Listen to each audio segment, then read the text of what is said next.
जय हिंद, वंदे मातरम। प्यारे साथियों, सभी साथियों को मेरा प्यार भरा नमस्कार। और प्रिय साथियों, आप सभी का स्वागत करता हूं आज की क्लास में। और साथियों, आज हम पढ़ने वाले हैं अलंकार। यानी इसके पहले अलंकार की 2 क्लासें खत्म हो चुकी है। आज जो अलंकार की क्लास है ये अपनी साथियों तीसरी क्लास है। और ये तीसरी क्लास में क्या पढ़ेंगे अपन? इसमें 3 अलंकार पढ़ेंगे। एक पढ़ेंगे प्रिय साथियों उत्प्रेक्षा, इसके बाद एक पढ़ेंगे उपमा, एक पढ़ेंगे रूपक। यानी कि आज की क्लास में इन तीनों अलंकारों के बारे में पढ़ेंगे, उत्प्रेक्षा, उपमा और रूपक। ध्यान रखिए प्रिय साथियों, यदि आपको उत्प्रेक्षा समझ आता है तो उपमा आएगा, उपमा आपको समझ आएगा तो रूपक आपको समझ में आएगा। तीनों ही अलंकार एक दूसरे से संबंध है। इसमें आपको यदि एक भी अलंकार समझ में आएगा तो आपको ये तीनों अलंकार समझ में आएंगे, बिल्कुल क्रम से समझ में आएंगे। और यहां पर बिल्कुल साथियों साधारण भाषा में, अपने गांव की भाषा में मैं आपको इनको समझाने की कोशिश करूंगा। यदि आज आप इस क्लास में अंत तक बने रहे तो बिल्कुल साथियों आपको 100% तीनों अलंकार याद हो जाएंगे। बस शर्त यह है कि आप बिल्कुल साथियों क्लास में अंत तक बने रहिएगा। दूसरी बार क्लास में पहली बार हो, चैनल पर पहली बार हो तो प्रिय साथियों चैनल को जरूर सब्सक्राइब करिएगा और साथ साथ बेल आइकन जरूर प्रेस करें, ताकि साथियों हर क्लास आपके पास पहुंच सके और आप बेहतरीन रूप से तैयारी कर सके। मैं पूरा कोर्स कराऊंगा आपको। कौन कौन सा? First grade RPSC, second grade RPSC और फर्स्ट ग्रेड आरपीएससी, जिसे वर्ग एमपी में वर्ग 1 और वर्ग 2 भी बोलते हैं, जिसे हम टीजीटी, पीजीटी और टीजीटी बोलते हैं साथियों। तो कुल मिलाकर हिंदी से यदि आप तैयारी कर रहे हैं तो बिल्कुल साथियों हर चीज में आपको पढ़ाऊंगा, बिल्कुल निःशुल्क पढ़ाऊंगा। ठीक है। तो दूसरी बात एक और पहले साथियों, कल रविवार है, संडे है, और कल के लिए आदिकाल से संबंधित एक बेहतरीन टेस्ट साथियों तैयार किया है। कल का टेस्ट जरूर देखना मत भूलिएगा, बहुत बेहतरीन टेस्ट है। और मैं कहता हूं कि यह टेस्ट यदि आपको याद है साथियों तो आपको पूरा आदिकाल याद है और बहुत अच्छे से अच्छे प्रश्न है उस आदिकाल में। तो देखिए हम शुरू करते हैं आज की क्लास को। आपको प्रिय साथियों, आपको यहाँ पर सब कुछ पढ़ने को मिलेगा।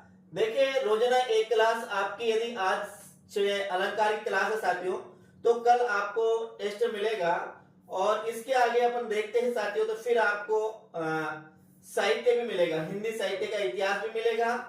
कहने का मतलब है तीनों साथ साथ चल रहे हैं साथियों। व्याकरण भी चल रही है, व्याकरण भी चलाएंगे और व्याकरण भी बहुत बेहतरीन रूप से पढ़ेंगे साथियों। इस प्रकार से व्याकरण पढ़ेंगे कि व्याकरण में यदि आपका कोई भी चीज समझ में नहीं आती है तो वह चीज मैं पूरी यहां पर समझाने की करूंगा। देखिए साथियों, अपना यहां पर पहला आता है, अपने उपमा अलंकार आ रहा है। पहले पढ़ेंगे साथियों उत्प्रेक्षा अलंकार को पढ़ेंगे। इसको पढ़ेंगे, पहले पढ़ेंगे उत्प्रेक्षा अलंकार। ये अभी उपमा अलंकार है। देखिएगा कि उपमा, पहले आप उपमा देख लीजिएगा, उपमा आपको समझ में आएगा तो फिर आपको और भी अलंकार समझ में आ जाए। तो ये रहा साथियों उपमा अलंकार। बिल्कुल ध्यान से समझने की कोशिश कीजिएगा। मैं आपको बिल्कुल सीधे सरल और साधारण भाषा में इसको समझाऊंगा, ताकि एग्जाम में आपका कोई भी प्रश्न किसी भी प्रकार से गलत नहीं जाए साथियों। तो देखिए अपन पढ़ रहे हैं उपमा। क्या पढ़ रहे हैं? ध्यान दीजिए, अपन पढ़ रहे हैं उपमा अलंकार। यहां देखिए उपमा का यदि हम शाब्दिक अर्थ देखते हैं तो उपमा का शाब्दिक अर्थ होता है समानता या तुलना करना। किसका? उपमा का शाब्दिक अर्थ देखते हैं तो उपमा जो शब्द है, इस उपमा शब्द का शाब्दिक अर्थ होता है समानता या फिर तुलना करना। अब क्या समानता क्या तुलना करना, आगे देखते हैं। देखिएगा, जहां रूप रंग आकार के आधार पर, किसके? रूप रंग और आकार के आधार पर या समानता के आधार पर, समानता के आधार पर दो वस्तुओं में, दो प्राणियों में तुलना की जाए और एक को दूसरे के समान बताया जाए, वहां उपमा अलंकार होता है। इसके आधार पर, जहां पर दो वस्तुओं में अथवा दो प्राणियों में, दोनों में आपस में तुलना की जाए, किसके आधार पर? रूप रंग आकार, प्रकार, गुण, दोष आदि के आधार पर, यहां और भी ले सकते हैं, जहां रूप, रंग, आकार, प्रकार, गुण, दोष आदि के आधार पर यदि दो वस्तुओं में, दो प्राणियों में एक को दूसरे के समान बताया जाए, एक की दूसरे से तुलना की जाए, तो प्रिय साथियों वहां पर उसे क्या कहते हैं, उसे उपमा अलंकार कहते हैं। एक बार पुनः, जहां रूप, रंग, आकार के आधार पर या समानता के आधार पर, या समानता के आधार पर दो वस्तुओं में, दो वस्तु भी हो सकती है, दो प्राणी भी हो सकते हैं, दो वस्तुओं में, दो प्राणियों में तुलना की जाए और एक को दूसरे के समान बताया जाए, वहां उसे उपमा अलंकार कहते हैं। एक को दूसरे के समान बताया जाए उसे क्या कहते हैं, उपमा अलंकार कहते हैं। अब आगे ध्यान दे, उपमा अलंकार के पहचान चिन्ह क्या है। ये सब उपमा अलंकार के पहचान चिन्ह साथ में, यदि आपको किसी भी पद्य में, किसी भी गद्य में इस प्रकार से यदि इन चिन्हों के माध्यम से किसी की समानता बताई जाए, तो ध्यान रखना प्रिय साथियों, ये सभी उपमा अलंकार के पहचान चिन्ह है। से, सा, सम, समान, सदृश्य, सरिस, जैसे, जैसा, जिमी, इव और तुल्य, ये जितने भी है ये सब उपमा अलंकार के पहचान चिन्ह हैं। यानी इनके माध्यम से हम उपमा अलंकार को पहचान सकते हैं कि जहां पर भी आपको ये मिलेंगे, क्या साथियों, ये जो शब्द मिलेंगे, ये जो जहां पर भी आपको मिलेंगे वह क्या होगा, वहां उपमा अलंकार होगा। ध्यान रखिए कौन कौन से, सा, सम, समान, सदृश, सरिस, जैसे, जैसा, जिमी, इव और तुल्य, ये जितने भी पहचान चिन्ह आपको जहां पर मिलते हैं तो वहां पर क्या होगा, 100% साथियों क्या होगा, उपमा अलंकार होगा। ध्यान रखिए, कभी कभी ये से है साथियों, ये से आपको भ्रम में डाल सकता है, लेकिन ध्यान रखिएगा ये से भी उपमा अलंकार में आता है। और इस प्रकार से यदि योजक चिन्ह से कोई शब्द से जुड़ा है तो ध्यान रखिएगा वहां क्या आएगा, उपमा अलंकार आएगा। यदि योजक चिन्ह नहीं है तो फिर हो सकता है कि वहां पर उपमा अलंकार नहीं है। लेकिन ये से की बात कर रहे हैं हम, ये से किसी शब्द में इस प्रकार से जुड़ा है, किसी शब्द में किसी योजक चिन्ह के माध्यम से, तो फिर आपको ध्यान रखना है कि वहां कौन सा अलंकार आएगा, उपमा अलंकार आएगा साथी। वैसे जितने भी है सबके आगे आपको योजक चिन्ह मिलेगा, ये सब चिन्ह मिलेगा, लेकिन आपको कहीं मिलेगा और किसी उदाहरण में नहीं मिलेगा। लेकिन जहां पर से है साथियों तो से में बिल्कुल आपको क्या मिलेगा, इस प्रकार से योजक चिन्ह मिलेगा, से रहेगा, से के पहले इस प्रकार सा योजक चिन्ह रहेगा। तो आपको समझना है कि वहां कौन सा अलंकार रहेगा, उपमा अलंकार। एक बार पुनः, से, सा, सम, समान, सदृश, सरिस, जैसे, जैसा, जिमी, इव और तुल्य। यदि आपके पास, दूसरी बात एक और साथियों, आपके पास कोई सी भी किताब हो, ये सारे पहचान चिन्ह आपको नहीं मिलेंगे एक किताब में। ये जितने भी मैं आपको पढ़ा रहा हूं साथियों, आप यूं सोच लीजिएगा मैं 10 किताबें आपको एक साथ पढ़ा रहा हूं। जो भी आपके पास अच्छे से अच्छे राइटर की यदि कोई किताब है साथियों, तो उसका कम से कम इसमें 10 राइटरों की किताबें, 10 कोचिंगों के नोट्स को सम्मिलित करके मैं आपके सामने लेकर आ रहा हूं। ये किसी साथियों एक के नहीं, यानी कि इसके अलावा आपको एक भी चीज नहीं पढ़नी है यदि आपने ये है पढ़ लिया। एक और बात, उपमा अलंकार के 4 अंग होते हैं, ध्यान रखना, यहां लिखा रहा है उपमा अलंकार के 4 अंग होते हैं। कितने अंग होते हैं, 4 अंग होते हैं। यदि आपको एग्जाम में प्रश्न आता है कि उपमा अलंकार के कितने अंग होते हैं, तो आपको उत्तर देना है साथियों को उपमा अलंकार के कितने होते हैं। उपमा अलंकार के 4 अंग होते हैं। कितने होते हैं, 4। अब ये 4 अंग कौन कौन से होते हैं इसके बारे में हम बात करते हैं। देखिए हम बात करें उपमा अलंकार के 4 अंग होते हैं। अब ये कौन कौन से होते हैं, एक होता है उपमेय, एक होता है उपमान, एक वाचक शब्द और एक होता है साधारण धर्म साथ। क्या होता है, एक उपमेय, एक उपमान और एक वाचक शब्द और एक साधारण धर्म। ये उपमा अलंकार के 4 अंग है। क्या है, उपमेय, उपमान, वाचक शब्द और साधारण धर्म। ध्यान रखिएगा उपमा अलंकार के कितने अंग होते हैं, तो उपमा अलंकार के अंग होते हैं वो 4 होते हैं। और उपमा अलंकार के कितने भेद होते हैं, तो उपमा अलंकार के भेदों की बात करते हैं तो उपमा अलंकार के 3 भेद होते हैं। और अंगों की बात करें, अंग कितने होते हैं, 4 होते हैं अंग। मालोपमा, पूर्णोपमा और लुप्तोपमा। इस प्रकार से इसके 4 भेद और 3 भेद होते हैं, मालोपमा, पूर्णोपमा और लुप्तोपमा। अंगों की बात करते हैं तो 4 अंग होते हैं। कौन कौन से? एक उपमेय होता है, एक उपमान, वाचक शब्द और साधारण धर्म। अब यहां देखते हैं साथियों इसमें कौन कौन से यहाँ लिखा है, ध्यान देखिए यहां लिखा है मंजुल मुख शशि सम सुंदर। क्या लिखा हुआ? मंजुल मुख शशि सम सुंदर। मंजुल का अर्थ होता है मधुर, सुंदर क्या होता है? सुंदर मुख, सुंदर मुख। शशि यानी चंद्रमा, शशि यानी चंद्रमा, सम यानी समान, सुंदर यानी सुंदर। तो यहां पर आया है कि उसका जो सुंदर मुख है, हाँ, मंजुल मुख शशि सम सुंदर, उसका जो मंजुल मुख है वो किसके समान है? चंद्रमा के समान है साथियों। तो क्या देखे, ये जो मंजुल मुख है ये क्या है? उपमेय है। उपमान क्या है? यहाँ पर शशि है। साधारण धर्म क्या है? सुंदर है। और वाचक शब्द क्या है? सम है साथियों।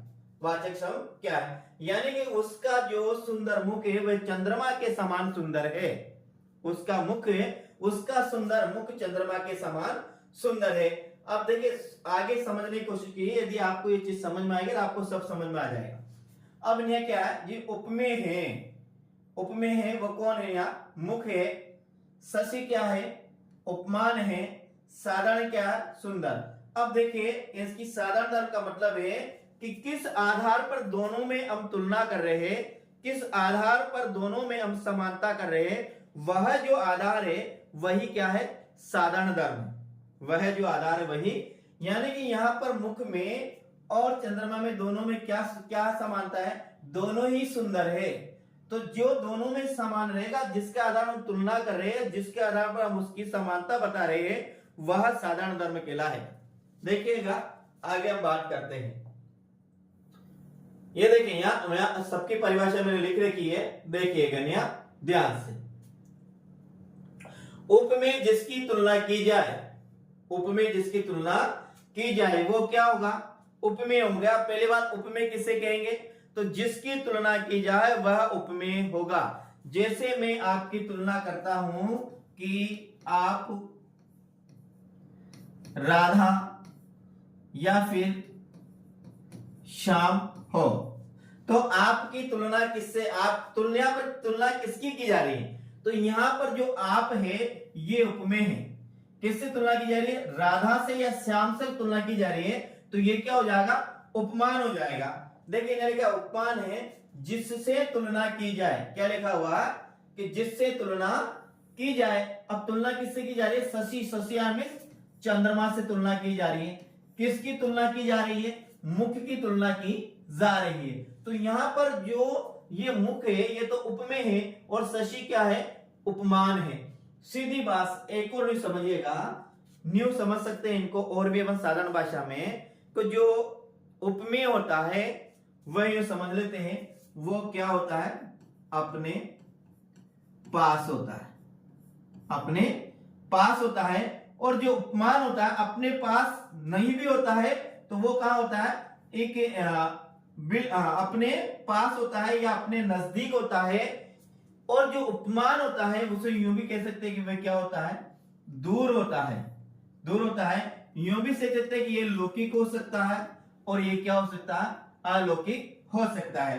जैसे यहां पर है जो मंजुल मुख है, मुख अपने पास है और चंद्रमा अपन से दूर है। इस प्रकार भी इसको हम समझ सकते हैं। तो उपमेय को क्या कहेंगे? जिसकी तुलना की जाए वह तो क्या होगा? उपमेय होगा। और जिससे तुलना की जाए वो क्या होगा? उपमान होगा। जैसे एक और शब्द लेते हैं, यहां पर अपने लिखा पत्थर और ये दिल, पत्थर दिल, ये दो शब्द साथ में। तो यहां पर दिल की तुलना किससे की जा रही है? पत्थर से। तो ये क्या है? ये अपना क्या हो गया? उपमान हो गया। और पत्थर क्या हो गया साथियों? ये उपमा हो गया, ये पत्थर क्या हो गया? उपमान हो गया। क्या हो गया? उपमान हो गया। जैसे एक बार एक और करते हैं।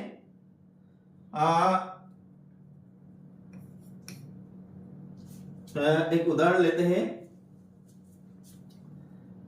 कमला, कमला सीता के समान सुंदर है। अब देखिए यहां तुलना किसकी की जा रही है, तो यहां पर कमला की तुलना की जा रही है। किससे की जा रही है? सीता से की जा रही है। तो जिसकी तुलना की जाए वो तो क्या होगा? उपमेय होगा, और जिससे तुलना की जाए वो क्या होगा? उपमान होगा। वे क्या होगा? उपमान होगा। तो आप यह समझिएगा कि जिसकी तुलना की जाए वो तो क्या होगा? उपमेय होगा, और जिससे तुलना की जाए वो क्या होगा? उपमान। अब यह देखिए साधारण धर्म, जिसके आधार पर दोनों में तुलना की जाए या जिसके आधार पर दोनों में समानता की जाए, जैसे एक यहाँ आता है सुंदर शब्द। क्या आता है? सुंदर। अब दोनों में जो तुलना की गई है, जैसे मंजुल मुख शशि सम सुंदर, मंजुल मुख शशि सम सुंदर, तो दोनों में किस आधार पर तुलना की गई है? सुंदर मुख और चंद्रमा दोनों ही क्या है? दोनों ही सुंदर है।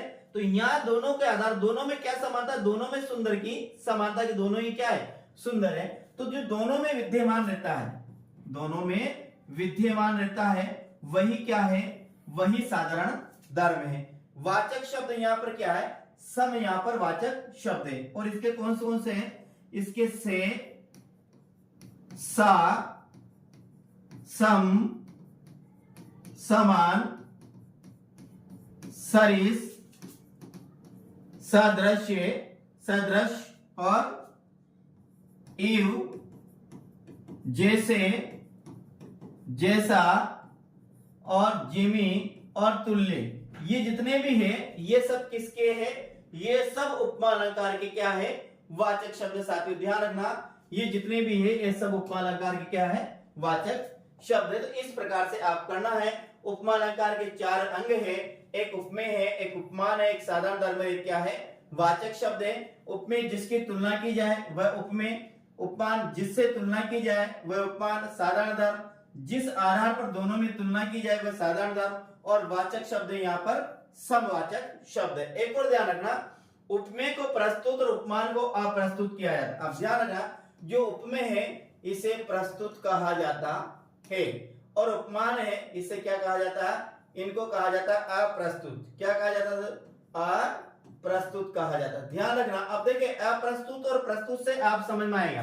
प्रस्तुत का मतलब है जो सामने विद्यमान है वह प्रस्तुत है, और जो अपने सामने विद्यमान नहीं है वो क्या है? अप्रस्तुत है। जिसे प्रस्तुत किया जा सकता है वो उपमेय है, जिसे प्रस्तुत नहीं किया जा सकता है वो उपमान है।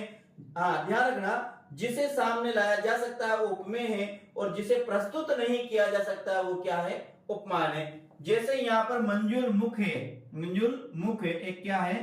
मंजुल, और क्या है? मुख है, और यहाँ पर क्या है? शशि। तो किसे हम उपस्थित कर सकते हैं? तो मंजुल मुख को हम उपस्थित कर सकते हैं, नहीं कि चंद्रमा को हम उपस्थित कर सकते हैं। तो आप ये भी ध्यान रखिएगा, उपमेय को क्या कहा जाता है? उपमेय को प्रस्तुत कहा जाता है, उपमान को क्या कहा जाता है? अप्रस्तुत कहा जाता है। साथियों को ध्यान रखना, उपमा अलंकार के कितने हैं? उपमा अलंकार के 4 अंग हैं। उपमेय को प्रस्तुत कहा जाता है और उपमान को अप्रस्तुत कहा जाता है। अब देखिए दूसरा उदाहरण आता है यहाँ, पीपर पात सरिस मंडोला। क्या आता है? पीपर पात सरिस मंडोला। यहाँ एक तो पीपर पात है, एक सरिस है, एक मन है, एक डोला है। पीपर पात सरिस मन डोला। बिल्कुल ध्यान समझने की कोशिश कीजिए, बिल्कुल आराम से पढ़ रहे हैं आज अपन। पीपर पात सरिस मन डोला। पीपर पात का मतलब, पीपर का मतलब यहाँ पीपल के पत्ते। क्या है? पीपल देखा होगा आपने, पीपल, पात यानी पत्ते, पात यानी पत्ते। सरिस यानी समान, सरिस यानी समान, मन यानी मन, डोला यानी कि डोलना, डोलना। यहां देखिए मन की तुलना किससे की गई है? मन की तुलना किससे? अपने पास क्या है? अपने पास मन है, अपने पास क्या है? मन। मन की तुलना किससे की है? पीपर पात से की गई है। अब किसकी तुलना किससे की गई? तो यहाँ मन की तुलना की गई है, तो जिसकी तुलना की जाए वो तो क्या होगा? उपमेय होगा। जिससे तुलना की जाए वो क्या होगा? वह उपमान होगा। जिससे तुलना की जाए वो क्या होगा? उपमान। अब दोनों में जो समानता बताया है वो जो शब्द है वो वाचक शब्द। समानता कौन बता रहा है? ये क्या हुआ? अपना वाचक शब्द हुआ। अब किस आधार पर दोनों में तुलना की जा रही है? मन में और पीपल में दोनों में क्या समानता है? तो दोनों में जो समानता है वह डोला की समानता है। तो ये क्या होगा, ये हुआ अपना साधारण धर्म। क्या हुआ, साधारण। जिससे पीपल का पत्ता है वो कभी भी साथियों स्थिर नहीं रहता, भले हवा चलो मत लो फिर भी वो हिलता डुलता रहता है। उसी प्रकार ये मनुष्य का मन है जो हमेशा एक जगह स्थिर नहीं रहता है। जिसका मन एक जगह स्थिर हो गया, समझ लीजिएगा या तो वो क्या है, देवता है, या फिर वो क्या है, जानवर है। दोनों में से एक हो सकता है। मनुष्य का मन कभी स्थिर नहीं हो सकता है। लेकिन साथियों अभी अपन का मन को स्थिर कंट्रोल करने की कोशिश करें जहां तक हमारा एग्जाम नहीं होता है। देखिएगा, तो यहां पर पीपर पात क्या है, पीपर पात अपने उपमेय है और मन क्या है, मन अपना उपमान है, यहां लिखा हुआ है उपमान है, इसमें पीपर पात, उपमेय यहां पर मन है, साधारण धर्म क्या है, डोला है, और वाचक शब्द क्या है, सरिस है। जो दोनों में समानता बताने वाले जो शब्द होते हैं वो क्या होते हैं, वाचक शब्द होते हैं। जिस आधार पर दोनों में तुलना किया उसका आधार क्या है, तो वह होता है साथियों क्या, साधारण धर्म होता है। जिसकी तुलना की जाए वह उपमेय होता है, और जिससे तुलना की जाए वो क्या होता है, उपमान होता है। देखिए ये उपमेय क्या, जिससे तुलना की जाए, जिससे तुलना की जाए, जिससे तुलना की जाए वो तो क्या होगा, उपमान होगा। और ये क्या, जिससे तुलना, जिसकी तुलना की जाए, किसकी तुलना की जा रही है, मन की तुलना की जा रही है, किसे, पीपर पास, किसे, पीपर पास से। तो पीपर पास दुनिया क्या होगा, उपमान होगा, और मन क्या होगा, उपमेय होगा। उपमान को क्या बोलते हैं अपन, अप्रस्तुत भी बोलते हैं। क्या बोलते हैं, अप्रस्तुत भी बोलते हैं। और उपमेय को क्या बोलते हैं, उपमेय को प्रस्तुत भी बोला जाता है। आपके एग्जाम में ये मत सोचना कि उपमान आएगा, वहां प्रस्तुत भी आ सकता है। ये मत सोचना उपमेय आएगा, वहां प्रस्तुत भी आ सकता है। अब आगे बात करते हैं उपमा अलंकार है। तो उपमा अलंकार के 3 भेद होते हैं साथियों। क्या होते हैं, 3 भेद होते हैं। इनको यूं समझ लेते हैं। अब 3 भेद कौन कौन से हैं, एक है अपने पास माला उपमा है, एक पूर्ण उपमा है, एक है लुप्त उपमा। अब देखिए ध्यान समझिएगा, एक एक शब्द में इनको आप समझ जाएंगे। मालो को मतलब समझिए, माला क्या है, माला। पूर्ण उपमा का मतलब है पूर्ण उपमा का मतलब है पूर्ण यानी कि पूरा, पूर्ण यानी कि पूरा। लुप्त का मतलब होता है, क्या होता है, गायब। लुप्त का मतलब क्या है, गायब या ओझल। क्या होता है, ओझल। अब देखिए मालो उपमा जो शब्द है, तो यहां पर क्या लेंगे अपन, मा और ला। जिस प्रकार साथियों ध्यान रखिएगा, जो माला होती है तो माला में अनेक फूल होते हैं। माला होती है, माला अनेक फूलों से बनती है। माला होती है, वो माला अनेक फूलों से बनकर माला का निर्माण होता है। उसी प्रकार याद रखना कि जिस प्रकार माला में अनेक फूल होते हैं, उसी प्रकार मालो उपमा, यहां लिखा है मालो उपमा ने माला प्लस उपमा, माला प्लस उपमा। जिसमें माला का मतलब समझिए अनेक, जिसमें क्या, अनेक, उपमान या उपमान हो, जिसमें अनेक उपमान हो, जिसमें क्या है, अनेक उपमान हो। यानी कि साथियों यहां मालो उपमा में जो उपमेय होता है वो तो एक होता है। उपमेय कितना होता है, उपमेय होता है वो तो कितना होता है, एक होता है। और जो उपमान होता है, जो उपमान होते हैं वो क्या होते हैं, अनेक होते हैं। यानी कि मालोपमा जहां पर एक धागे में अनेक फूल पहनाए जाते हैं, उसी प्रकार एक उपमेय को अनेक उपमा दी जाती है, वो मालोपमा कहलाता है। ध्यान रखना, जिस प्रकार ये एक धागा है, एक धागे में अनेक ये फूल अपन ने पहना दिए, तो यहाँ पर धागा क्या है, एक है, तो ये क्या हो गया, ये उपमेय हो गया। और जो अनेक उपमा है ये क्या हो गया, ये हो गया उपमान। इसी प्रकार मालोपमा जो अलंकार रहेगा उसमें उपमेय रहेगा एक और उपमान रहेंगे अनेक, यानी कि उसको माला का रूप प्रदान कर दिया जाए, वो रहेगा मालो उपमा। आगे हम बात करते हैं, अगला अपना आता है पूर्ण उपमा। क्या आता है, पूर्ण उपमा। पूर्ण उपमा क्या करेगा, पूरा। पूर्ण उपमा का अर्थ क्या है, पूर्ण उपमा। इसका अर्थ है पूरा, यानी जहां पर जो उपमा अलंकार है, क्या है, उपमा अलंकार है, वो पूरा का पूरा ही हो, पूरा का पूरा ही हो, वही क्या कहलाएगा, पूर्ण उपमा अलंकार कहलाएगा। यानी जैसे मालो उपमा के 4 अंग है, एक तो क्या है, कितने मालो उपमा के कितने अंग है, 4 है।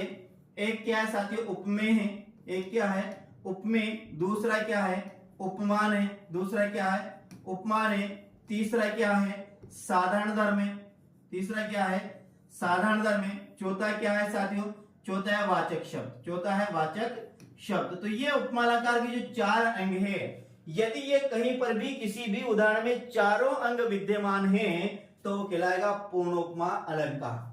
जहां पर उपमा अलंकार के ये चारों ही अंग विद्यमान होते हैं, क्या होते हैं ये चारों ही अंग विद्यमान होते हैं साथियों, वह कहलाएगा पूर्ण उपमा अलंकार। ठीक है। और यहां देखिए लुप्त उपमा में लुप्त होना, यानी कि उपमा अलंकार कितने भेद है चार, चारों में से एक लुप्त रहेगा तो भी लुप्त उपमा कहलाएगा, चारों में से दो लुप्त रहेंगे तो भी उपमा अलंकार कहलाएगा, चारों में से तीन लुप्त रहेंगे तो भी वो लुप्त अलंकार कहलाएगा। अब देखिए उपमा जो लुप्त उपमा अलंकार है इसके भी चार भेद होते हैं, कितने होते हैं चार भेद होते हैं। एक होता है साथियों उपमेय, उपमेय उपमेय लुप्त उपमा, एक उपमान उपमान लुप्त उपमा, एक साधारण धर्म लुप्त उपमा और एक होता है वाचक शब्द लुप्त उपमा। यानी जिसका जो लुप्त रहेगा वही लुप्त उपमा अलंकार के नाम से जाना जाएगा।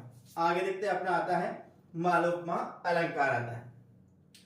देखिए मालोपमा अलंकार की परिभाषा देखिए, जहां एक उपमेय को अनेक उपमान प्रदान किए जाए, बात होगी जहां एक उपमेय कितना हो एक हो, उपमान कितने हो अनेक हो, वह क्या कहलाएगा मालोपमा। सीधे समझिए ये एक धागा, ये क्या है उपमेय है, ये क्या है उपमेय है, यहां पर अपने क्या करते हैं ये अनेक इसमें फुल पहना दी, ये सब अनेक क्या है उपमान है, ये अनेक क्या है उपमान है। यानी जहां पर उपमेय एक हो और उपमान क्या हो अनेक हो उसे क्या कहेंगे हम मालो उपमा। देखिए क्या लिखा, मंजुल मुख शशि सम सुंदर है, कमल के समान मनोहर लगता है।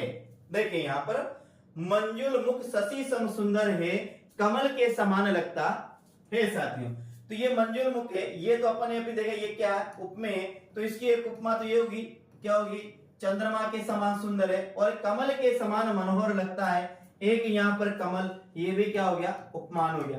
यानी कि यहाँ उपमेय एक है, उपमेय एक कौन है मंजुल मुख उपमेय एक है, उपमान यहाँ पर दो है, एक उपमान ये है और एक उपमान ये है। तो जहां पर एक उपमेय को एक ही उपमान उपमेय को दो या दो से अधिक उपमा प्रदान कर दी जाए वह होता है मालोपमा अलंकार। यह देखिए यहाँ मुख के लिए दो उपमान है, एक शशि है और एक क्या है कमल है, इसलिए यहाँ पर क्या है मालोपमा अलंकार है। आगे देखिए दूसरा है खंजन से नयन से चारू चकोर से है तियारे नैन। साथियों पहली बात तो यहाँ देखिए जो ये शब्द है यहाँ पर उपमेय क्या है, यहाँ पर उपमेय क्या है उपमान कौन है, किससे किसकी तुलना की जा रही है ये देखना है।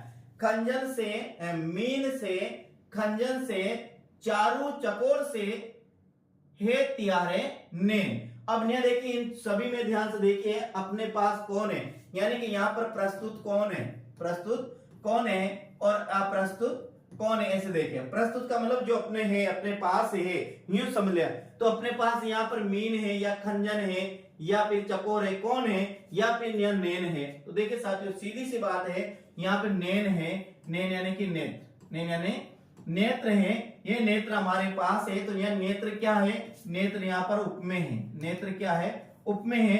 अब उपमेय को क्या क्या यहाँ पर कौन कौन से उपमान दिए गए, एक तो मीन मछली, खंजन यानी खंजन पक्षी, चारों यानी सुंदर और चकोर यानी चकोर पक्षी।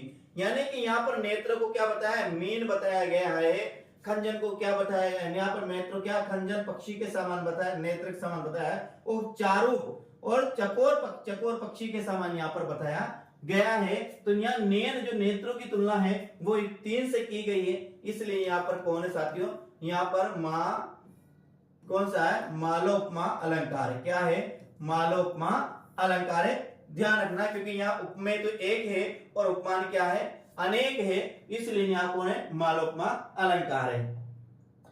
अगला अपना जो भेद आता है यहाँ था पूर्णोपमा, क्या आता है पूर्णोपमा अलंकार भेद आता है। अब देखो पूर्णोपमा अलंकार क्या है, पूर्ण जहां उपमा अलंकार के चारों अंग विद्यमान हो, क्या हो चारों अंग विद्यमान हो वह पूर्ण उपमा अलंकार कहलाएगा। ध्यान रखना जहां पर उपमा अलंकार के चारों अंग विद्यमान हो वह पूर्ण उपमा अलंकार कहलाएगा। चारों अंग कौन कौन से है, एक देखा अपन उपमेय है, क्या है एक उपमेय है, दूसरा क्या है, उपमान है, दूसरा क्या है, उपमान है, तीसरा क्या है, साधारण धर्म है, दूसरा तीसरा क्या है, साधारण धर्म है, और चौथा क्या है साथियों, वह है वाचक शब्द। क्या है, वाचक शब्द। ये सभी क्या है, ये है उपमा अलंकार के 4 अंग होते हैं, और जहां पर ये चारों अंग विद्यमान होते हैं वो कहलाता है पूर्ण उपमा अलंकार। हम यहाँ कैसे बात करते हैं, यहां लिखा रहा सुनी सरिस सम पावन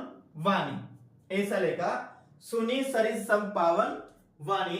ये उदाहरण गलत तो नहीं है, मैं एक बार इसको देख लेता हूं साथियों। हाँ, सुनी सुरसरी, देखिए यहां है सुरसरी, क्या है, सुनी सुरसरी सम पावन वाणी। अब यहां देखिए साथियों, यहां पर सुनी सरसरी सम पावन वाणी। पहली बात तो यहाँ उपमेय कौन है, उपमान कौन है, कौन प्रस्तुत है, कौन अप्रस्तुत है।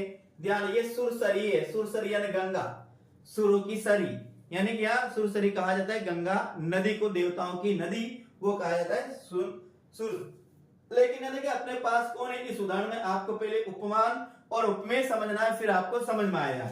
अब देखिए अपने पास कौन है यहाँ पर, तो अपने पास प्रिय साथियों यहाँ पर है वाणी। क्या है, वाणी है, क्या है, वाणी है।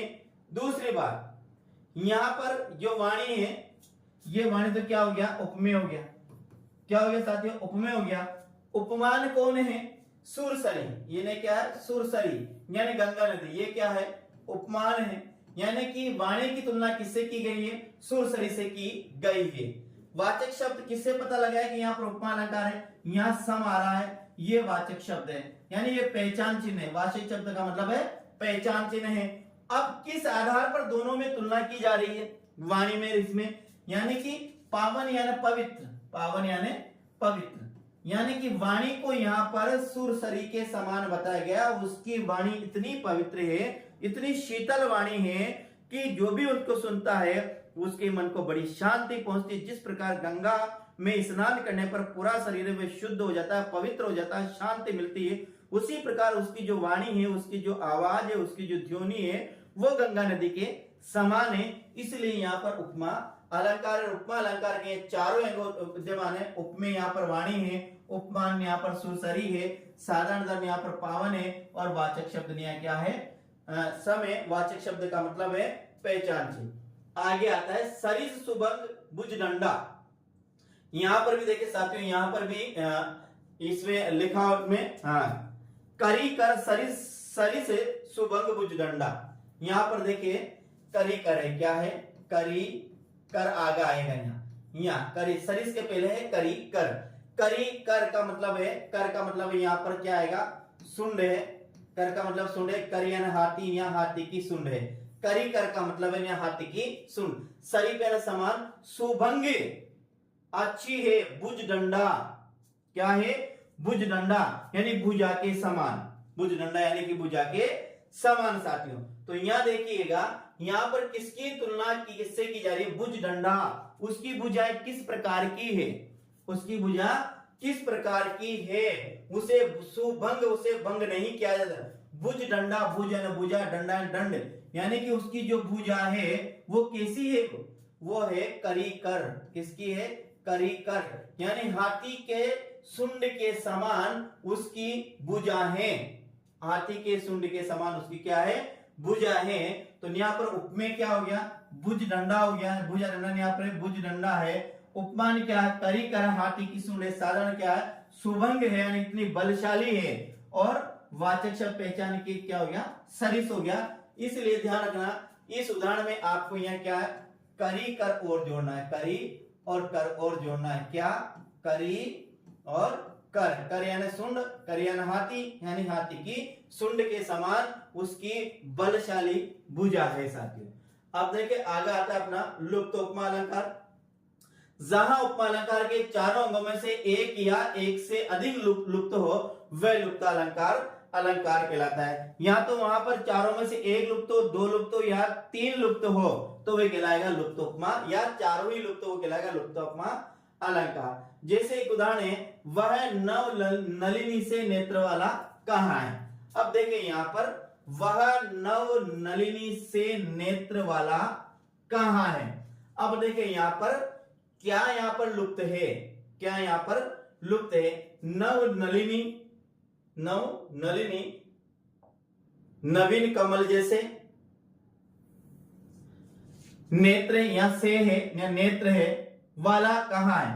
अब देखिए यहाँ पर साधारण धर्म लुप्त है, यानी किस आधार पर दोनों में तुलना की जा रही है। नेत्र यहाँ पर देखिए उपमेय नेत्र है, उपमान यहाँ पर न उपमान, उपमान यहाँ उपमान है नवनलिनी, वाचक शब्द है यहाँ पर से, वाचक शब्द क्या है से, लेकिन नेत्रों में और नेत्र और नवनलिनी में दोनों में किस आधार पर तुलना की जा रही है वो यहाँ पर नहीं है। यहाँ पर यदि सुंदर होता, यहाँ पर क्या होता, सुंदर होता या सुंदरी होता तो यहाँ सुंदर शब्द नहीं है, इसलिए यहाँ पर लुप्त है। और ये सुंदर शब्द क्या है, ये साधारण साधारण है, इसलिए यहाँ पर ये नहीं है, तो यहाँ कहलाएगा कौन सा है, यहाँ साधारण धर्म लुप्त है तो ये कहलाएगा साधारण धर्म लुप्त उपमा अलंकार साथियों।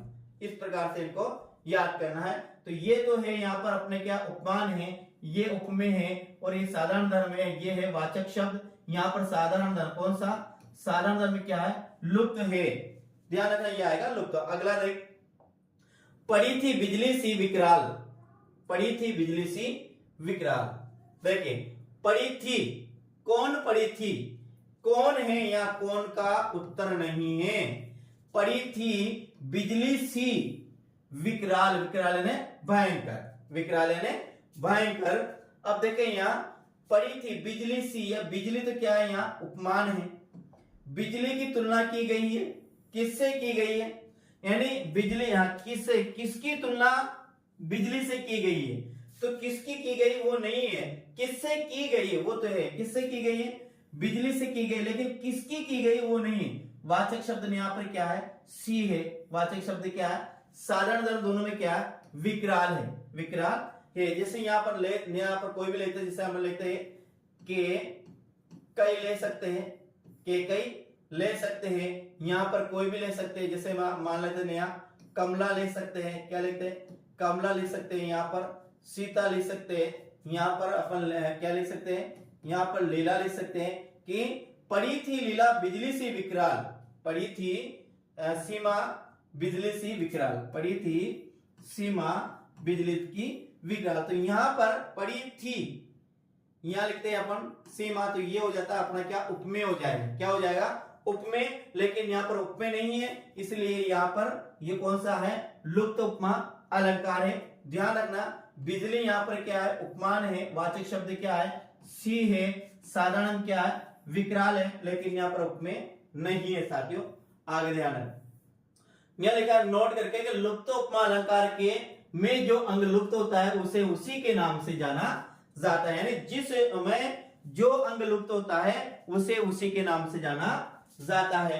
जैसे बात करते हैं यहाँ उपमेय लुप्त है तो उसे उपमेय लुप्त उपमा कहेंगे, उपमान लुप्त है तो उपमान लुप्त उपमा कहेंगे और लुप्त उपमा कहेंगे।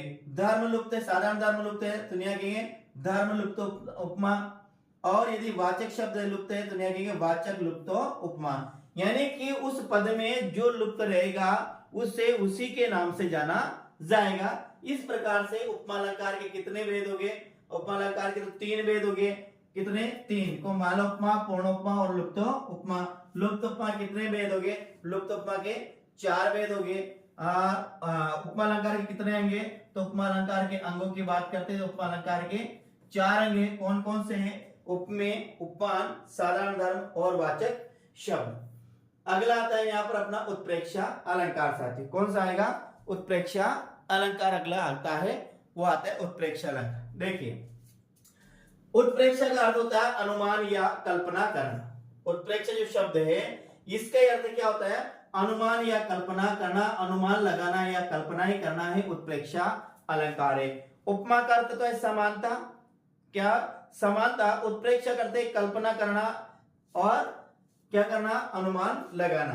पहचान चिन्ह इसके क्या है, पहचान चिन्ह यहाँ पर जानो, मानो, जनू, मनु, जनहु, मनहु, जनहु और मनहु, और एक है जानहु, क्या है, जानहु, और ये है मानहु, जानहु और मानहु।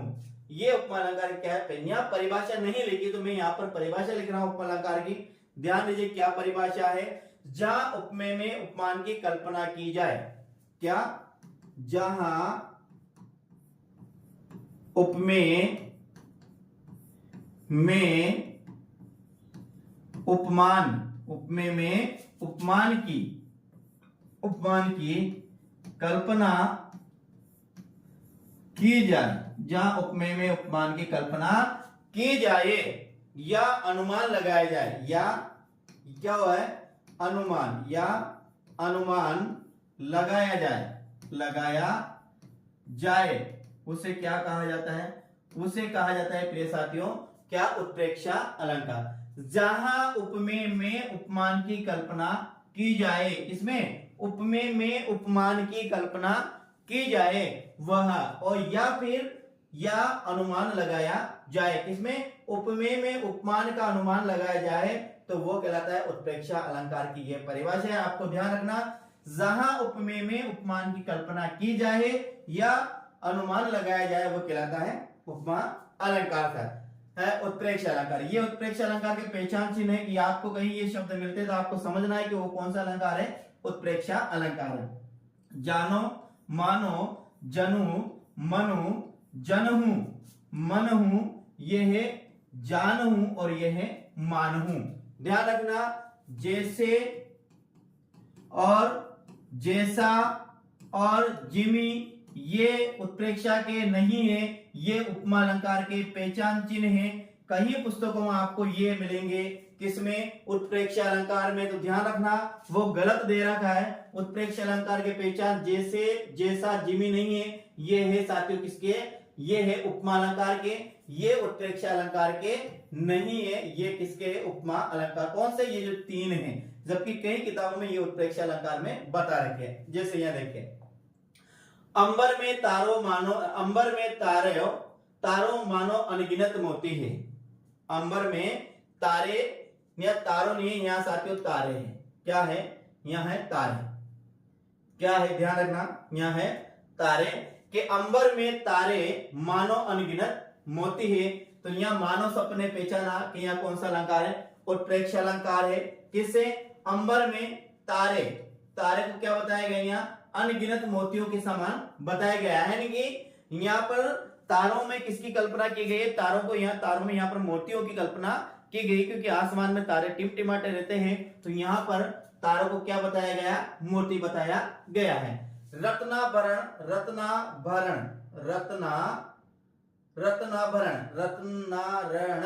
भरण ऐसे नहीं है साथियों। यहाँ है रत्नाभरण। क्या है? रत्नाभरण यहाँ लिखेंगे रत्नाभरण। अंगों पर ऐसे सुंदर लगते थे साथियों। रत्नाभरण भरे अंगों पर ऐसे सुंदर लगते थे मानो प्रफुल्ल वल्लरी पर। यहाँ क्या है? वल्लरी है साथियों। प्रफुल्ल वल्लरी पर सो जुगनू चमकते थे। देखें यहाँ रत्नाभरण, रत्न प्लस आभरण, रत्न जो उसके शरीर में रत्न से लदा हुआ था। रत्नाभरण अंगों पर ऐसे सुंदर लगते थे। उसने जो रत्न पहन रखे हैं वो रत्न ऐसे सुंदर लग रहे हैं कि मानो की कल्पना करो कि अनुमान लगाओ कि प्रफुल्ल वल्लरी पर एक खिली हुई बेल पर साथियों सो जुगनू चमकते हैं। दुनिया जुगनू, तो यहाँ पर इसमें रत्नाभरणों में किसकी कल्पना की गई है? जुगनू की कल्पना की गई है। यानी रत्नाभरण, रत्न के जो आभूषण है, रत्न के जो आभूषण है, उन आभूषणों को ने किसके समान बताया? जुगनू के समान बताया है कि रत्न आभूषण है वो कैसे चमक रहे हैं? जैसे जुगनू चमक रहे हैं ऐसे चमक रहे हैं साथियों। तो ध्यान रखना, ये क्या अपना? ये उपमेय है और ये क्या है? अपना उपमान है। ये तारे क्या है? उपमेय है और मोती क्या है? उपमान है। मोती क्या है? उपमान है साथियों। देखिए सोगत नहीं, सोवत है साथियों। क्या है? सोवत ओढ़ पीत पट श्याम सलोने गा मानो नीलमणि शेल पर आपत पड़ियो प्रभात। क्या है? सोवत ओढ़ पीत पट श्याम सलोने गा मानो नीलमणि शेल पर आपत पड़ियो प्रभात। देखिए यहाँ सौगात नहीं, यहाँ सोवत है।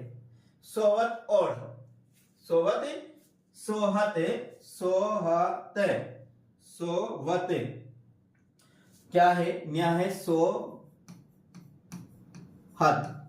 सुशोभित होते हैं ओढ़ कर पीत पट पीले कपड़ों को, पट पट यानी वस्त्र, पट यानी वस्त्र, पीले हैं पीत यानी पीले, पीत यानी पीले, यानी कि पीले वस्त्रों को ओढ़कर घनश्याम, श्याम घनश्याम यानी कि कृष्ण भगवान इस प्रकार से लगते थे। सलोने यानी सुंदर, घात यानी शरीर पर, सलोने यानी सांवले। भगवान श्री कृष्ण ने अपने सांवले शरीर पर पीले वस्त्र धारण कर रखे, जिसके कारण वह इस प्रकार से लग रहे थे कि मानो, कल्पना करो, नीलमणि शेल, शेल यानी पर्वत, जो नीलमणि शेल है, नीला जो पर्वत पर, उस पर आपत पड़ियो प्रभाव, जैसे सुबह पहली सूर्य का उस पर आकर जो प्रभाव पड़ता है तो नीलमणि प्रभाव सुशोभित होता है। उसी प्रकार भगवान श्री कृष्ण ने अपने सलोने शरीर पर पीले वस्त्र पहन रखे हैं, जिससे वे बड़े सुंदर प्रतीत हो रहे हैं। तो यहाँ भगवान श्री कृष्ण की तुलना किससे की गई है, नीलमणि शेल से की गई है। साथियों किससे पहचाना अपने, मानव शब्द से पहचाना है। आगे, अति कटु वचन कहते के मानो लोन जरे पर दही। यहाँ पर केके के वचनों की तुलना किससे की गई है, यहाँ पर केके के वचन देखो, अति कटु यानी बहुत ज्यादा कड़वे वचन कहती है केके, मानो ऐसे लगते हैं जैसे लोन जरे पर दही। लोन यानी लूण यानी कि नमक, लोन यानी नमक, जरे यानी जले पर, जलने, जले हुए गांव पर, जले हुए गांव पर जैसे नमक छिड़क दिया जाता है और वो और ज्यादा पीड़ादायक बनता है, उसी प्रकार यहाँ पर केके के वचनों को नमक के समान यानी कि नमक के समान बताया गया है।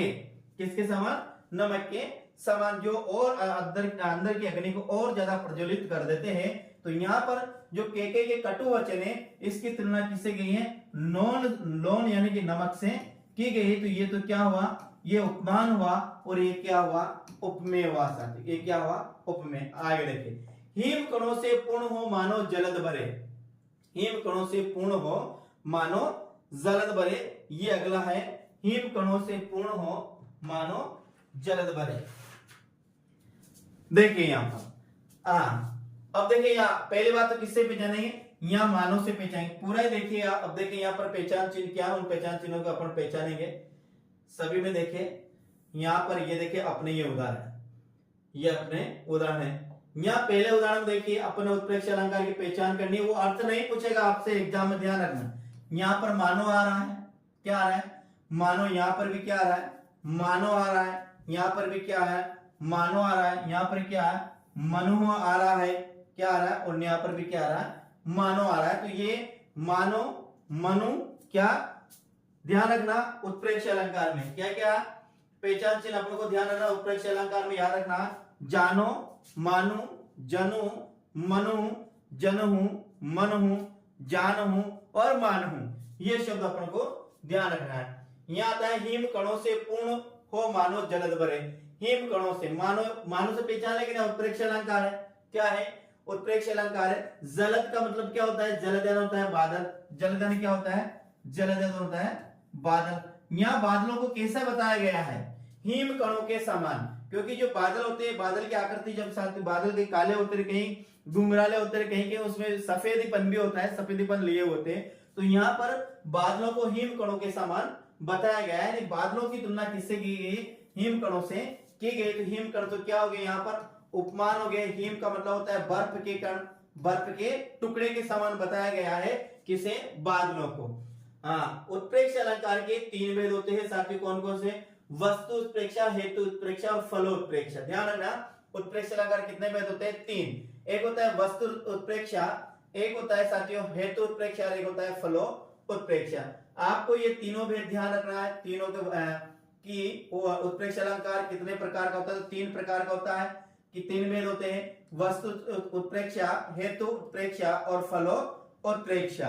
ये तीन भेद जरूर आपको याद रखना है। बाकी तो मैं मना करता हूं कि आप इनके बारे में ज्यादा याद नहीं करें, क्योंकि साथियों यदि ऐसा कोई उदाहरण है जो अपन ने नहीं पढ़ रखा है और वे आ जाता है, वो इसमें से पूछ लेता है इसमें कौन सा है, वस्तु है, हेतु या फल है, तो निश्चित रूप से वो गलत जाएगा। आपके पास जो किताब है उसमें जो यदि आपको उदाहरण दे रखे हैं वो अपन को याद है, वही यदि एग्जाम आ जाता है तो फिर आप इसको सही करना। यदि आपके पास जो किताब है उसमें आपको जो इनमें से जो याद है उदाहरण और वह नहीं आते हैं और दूसरा आ जाता है तो साथियों लगभग 90% इसको गलत जाने के चांस होते हैं। इसलिए मेरा मानना है कि मेरे हिसाब से इनको आप याद नहीं करें, केवल इनके क्या है भेद याद कर लें। ये 3 होते हैं, कौन सा? वस्तु, हेतु और फलोत्प्रेक्षा। अगला आता है साथियों रूपक अलंकार। क्या होता है? रूपक अलंकार। जहां रूपक अलंकार की परिभाषा देखिए, जहां उपमेय पर उपमान का, हाँ यहां देखिए, यहां पर देखिए, इसे यहां छोड़ दीजिएगा। जहां उपमेय पर उपमान का अभेद, अभेद नहीं साथियों, अभेद क्या है? यहां आपको लिखना अभेद, क्या लिखना? अभेद आरोप किया जाए अर्थात उपमेय को उपमान ही बता दिया जाए, रूपक अलंकार होता है। देखिए उपमेय का न्याय है जैसे को तैसा। क्या? जैसे को तैसा, जैसे को तैसा बता दिया जाए, वही क्या है? उपरूपक अलंकार है। यानी कि उपमा में तो क्या करते हैं, तुलना कर रहे थे कि दोनों में तुलना ये है। उत्प्रेक्षा में क्या है? दोनों में अपन कल्पना कर रहे थे, लेकिन उत्प्रेक्षा में उपमेय और उपमान में कोई भी अंतर नहीं होता है, दोनों को एक ही बता दिया जाता है, वो होता है रूपक अलंकार। रूपक अलंकार में जो एक होता है उपमेय, एक होता है उपमान। तो क्या होता है, अपन ने पहले पढ़ा, पहले मान लेते अपने उत्प्रेक्षा पढ़ा, तो उत्प्रेक्षा में क्या होता है? एक की दूसरे में कल्पना की जाती है, एक का दूसरे में अनुमान लगाया जाता है। फिर उपमा की बात करते तो क्या? एक की दूसरे से तुलना की जाती है, एक को दूसरे के समान बताया जाता है। लेकिन ना तो तुलना की जाती है, ना अनुमान लगाया जाता है, ना तुलना इसमें कल्पना की जाती है। यहां पर एक को दूसरे के बिल्कुल समान बता दिया जाए, एक को, दोनों को एक ही बता दिया जाता है, दोनों को एक ही बता दिया जाता है। नहीं, अभेद आरोप किया जाए जिसमें दोनों में कोई भेद नहीं कर सकते, दोनों को एक ही बता दिया जाता है कि ये 2 उंगलियां नहीं, ये एक ही उंगली है, तो वहां होता है कौन? रूपक अलंकार। अब देखिएगा, जहां उपमेय पर उपमान का अभेद, अवेदनीय अभेद, क्या है? अभेद, यानी जिसे भेदा नहीं जा सकता है, जिसके टुकड़े नहीं किया जाता, जिसमें फर्क नहीं किया जाता है, अभेद आरोप किया जाता है अर्थात उपमेय को उपमान ही बता दिया जाए, रूपक अलंकार कहलाता है। ऐसा आपको ध्यान रखना है। अब ने देखिए, अति आनंद उमगे अनुरागा चरण सरोज पकारन लागा। ये जो पंक्तियां हैं, ये पंक्तियां साथियों बालकांड से, बालकांड के बाद अयोध्या कांड, अयोध्या के बाद आता है अरण्य कांड। तो ये वहां की पंक्तियां साथियों, जब भगवान श्री राम और माता सीता और लक्ष्मण जी केवट से कहते हैं कि मैं नदी के पार उतार दूं, तो केवट बड़ी मुश्किल से उस नदी के पार उतारता है, वो मना करता है, फिर भगवान के चरणों को अच्छी तरह से धोता है, उनका चरणामृत लेता है और अपने साथ साथ अपने पूरे परिवार को मोक्ष में पहुंचा देता है। इसके बाद साथियों वहां का है, अति आनंद उमगी अनुरागा चरण सरोज पकारन लागा। साथियों यहाँ पर उपमेय और उपमान को एक ही बता दिया जाता है, उपमेय और उपमान में कोई फर्क नहीं होता है। तो देखिए बहुत ज्यादा उसको आनंद हुआ और अनुराग, अति आनंद उमगी अनुरागा, यानी प्रेम से वो बहुत ज्यादा आनंदित हो गया। और क्या? चरण सरोज, चरण यानी पैर, चरण यानी पैर, सरोज यानी कमल, सरोज यानी का मा और ले। साथियों कमल, यहां पैरों को क्या बताया गया है? पैरों को क्या बताया गया है? ध्यान रखिएगा, यहां पर पैरों को बताया गया है, हाँ यहाँ पैरों को साथियों क्या बताया? यहाँ पैर रूपी चरण नहीं है, यहाँ पैरों के क्या बताया कि भगवान श्री राम के जो पैर है वह कमल है। क्या है? कमल है। यहाँ भगवान श्री राम के पैरों को कमल ही बता दिया गया है, ना तो यहाँ कमल से तुलना की गई है, ना उसमें अनुमान लगाया गया है। यहाँ भगवान श्री राम के पैरों को केवल क्या बता दिया? कमल ही बता दिया गया। इसलिए क्या है? रूपक अलंकार है, यानी कि उपमेय उपमान में अभेद। ये क्या है? ये अपने साथी उपमेय है और ये क्या है? उपमान है। दोनों में अभेद आरोप किया गया है, दोनों को हम भेद नहीं कर सकते। पखारा धोने लगा, भगवान श्री राम के चरण कमलों को वह धोने लगा, जिससे उसके अंदर प्रेम से वो गदगद हो गया। साथियों आगे, राम कथा सुंदर करतारी संशय व्यंग उड़ावन आरी।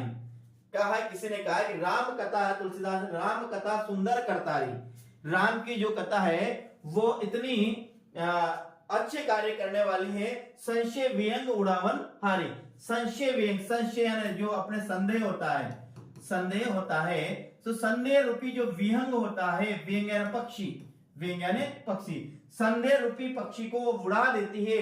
अपने अंदर जो काम वासना आदि जो वासना होती है, काम वासना आदि जो विकार होते हैं व्यक्ति को, वे विकारों को इस प्रकार उड़ा देती है जिस प्रकार से हम पक्षी को उड़ा देते हैं। तो यहाँ पर संशय को क्या गया, संशय को यहाँ पर एक विहंग बताया गया कि व्यंग रूपी पक्षी को, संशय रूपी पक्षी को, वासना रूपी पक्षी को ही राम की सुंदर जो कथा है वह सुनने से अपने अंदर उनके पठन अथवा पाठन से अपने अंदर जो विद्यमान है क्या संशय रूपी जो पक्षी है वो क्या होता है, उड़ जाता है, यानी कि वो अपने शरीर से समाप्त हो जाता है। आगे, बीती विवावरी जागरी अंबर पनघट में डूबो रही तारागट उषा नागरी।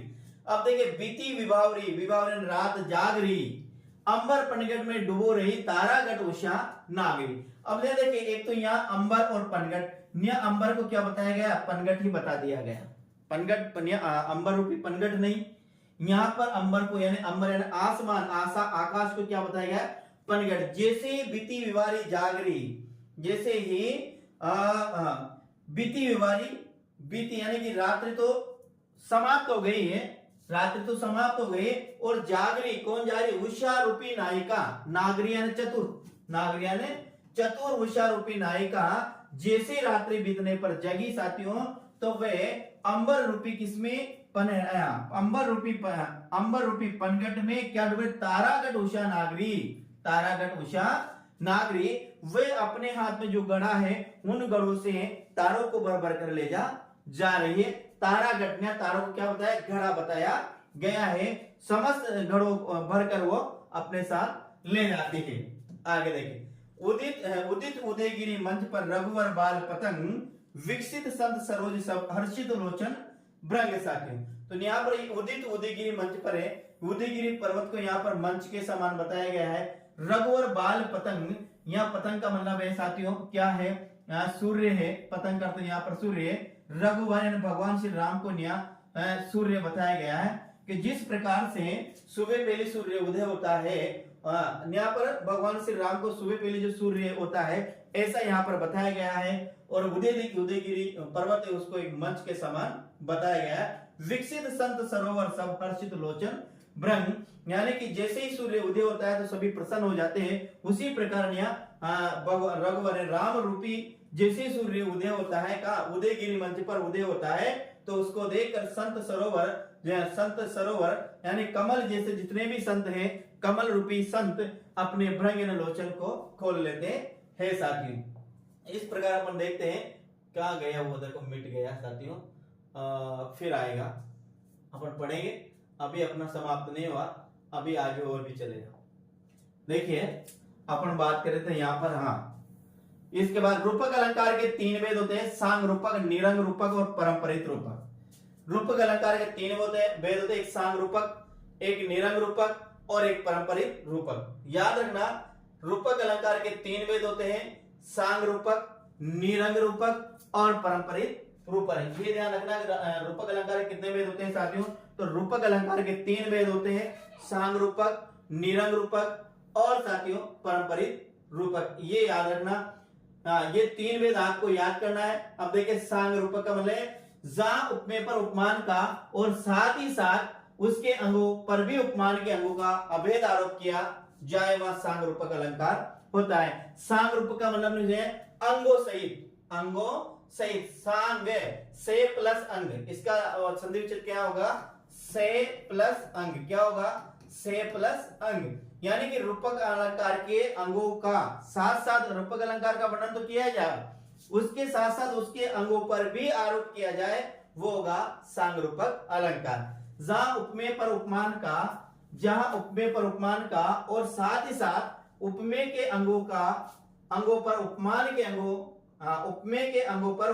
के अंगों का अभेद आरोप किया जाए, वहां सांग रूपक, यहाँ क्या है, सांग रूपक अलंकार होगा। जैसे यहाँ है, एक से बीती वारी जागरी अंबर कर में डूबो रही तारागढ़ उषा नागे।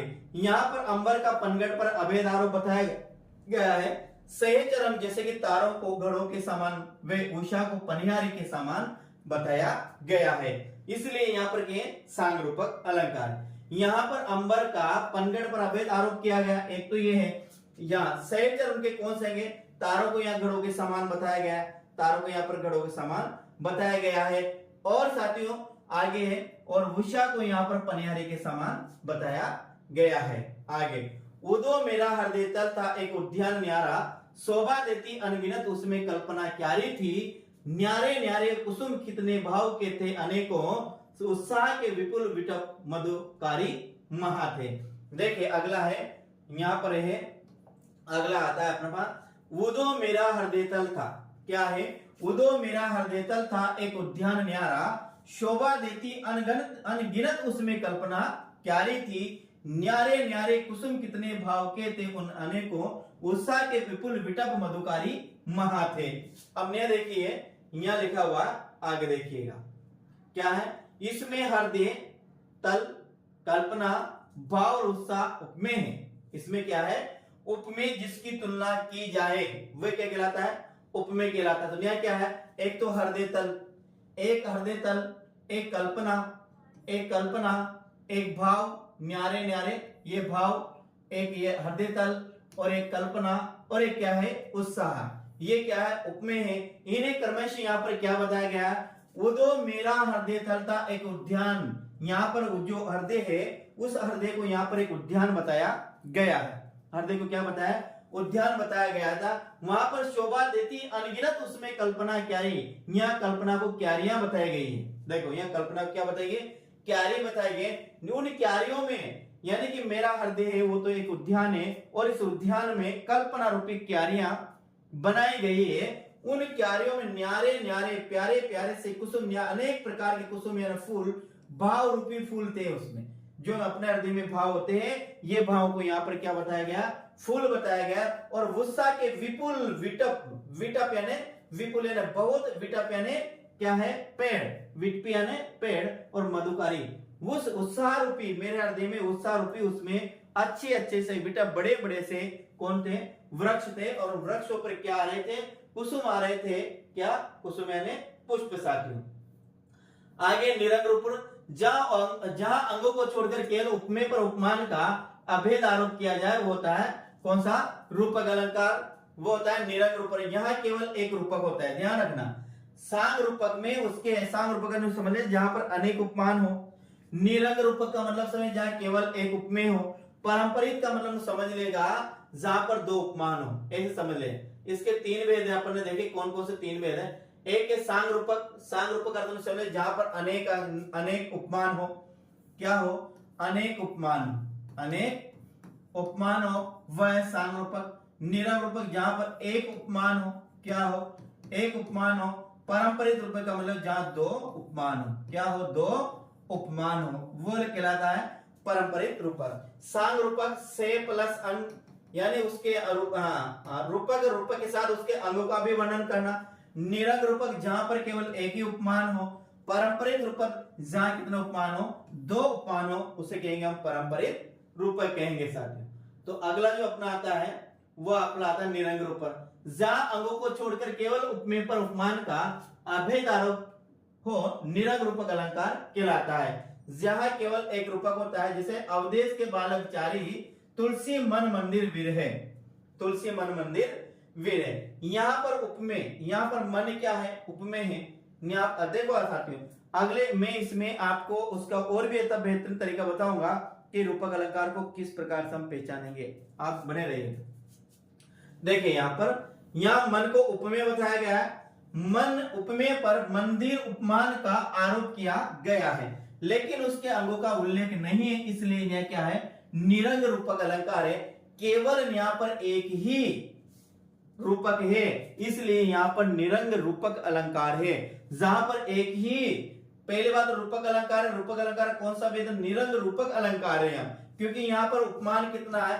एक ही उपमेय है और एक ही क्या है? उपमान है। तो जहां पर समझे एक ही उपमेय एक ही उपमान है, वह रहेगा निरंग रूपक अलंकार। यहाँ अवदेश के चार ही बालक, अवदेश यानी अयोध्या के जो चार ही बालक है राम लक्ष्मण भरत और शत्रुघ्न, वह तुलसीदास से कहते हैं कि वे हमेशा मेरे मन रूपी यानी हृदय में विराजमान रहे। जो मेरा हृदय है ये एक मंदिर है और इस मंदिर में वे चारों ही मेरे हृदय में विराजमान रहे। साथियों, तो तुलसी के मन को यहाँ क्या बताया गया? मंदिर बताया गया है।